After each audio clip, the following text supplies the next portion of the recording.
Good day, Ma'am, Sir. I am Mary Rose Manibog, 34 years old, married, and had one son who is 9 years old. My husband is working at Jeddah as a salesman, but unfortunately, the money he's sending to us is not enough, so that I decided to apply. I am honest, trustworthy, God-fearing, loyal, and I am also a nursing graduate, work at hospital, 30 bed capacity, taking good care of the sick people, also the elderly, the children, the disabled. I work 8 hours a day. I took vital signs, the blood pressure, temperature, and giving medicine, injection,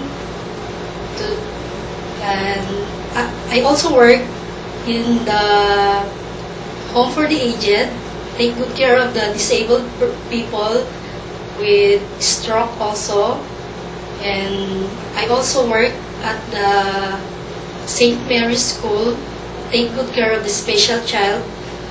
Some are with autism, with... Okay, so meaning to say you're a nursing graduate, right? Yes, ma'am. Okay, so how old is your child? He's 9 years old, ma'am. He's a boy, girl? Boy. Okay, so meaning to say your husband's pay is not fully enough with It's you. not really enough. Okay, so your husband's still working in Jeddah, Saudi Arabia? Yes, ma'am. Okay, so is your husband allow you to be there? Yes, ma'am. Okay, and then are you a certified nurse? Did you take your exam? I took that exam, ma'am, but unfortunately I didn't make it. Okay, so meaning to say long time you're a graduated nurse? Yes, How many ma'am. years you've been a graduated nurse? It's been a long...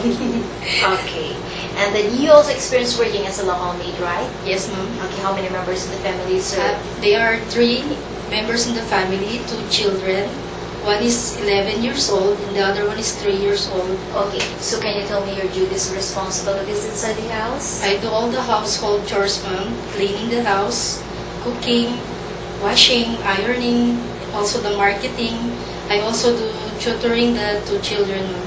Okay, so meaning to say you're very well experienced, also a lady, right? Yes, ma'am. Especially in terms of medical terms. You're very familiar with, correct? Yes, ma'am.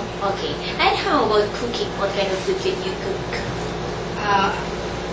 I know Filipino food and also Chinese food, ma'am. Okay, like for example, if I will give you a menu or a recipe book, can you manage to follow and cook that? Yes, ma'am. Okay, see which you prefer, taking care of the children or taking care of the bedridden persons? It's either of the 2, ma'am. Okay, so meaning to say you also like to take care of the children? Can you Yes. teach Yes, of or course. tutor child? Yes, ma'am. Okay, can you sing a nursery rhymes for children? Yes. Okay, and then in terms of taking care of the elderly people, no problem with you, No right? problem, ma'am. Okay, so how about taking care of pets? Do you like to take care of pets? Yes, of course, ma'am. Okay, so what kind of pets do you like to take care? I can take good care of dog, cat, bird.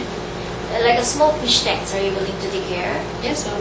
Okay, so now the future employers watching to you, what you can say something to them? To you, ma'am, sir, hopefully you will choose me as your domestic helper. I am humble, simple, trustworthy, loyal, hardworking, and hopefully you will choose me. Thank you very much. Okay, good luck.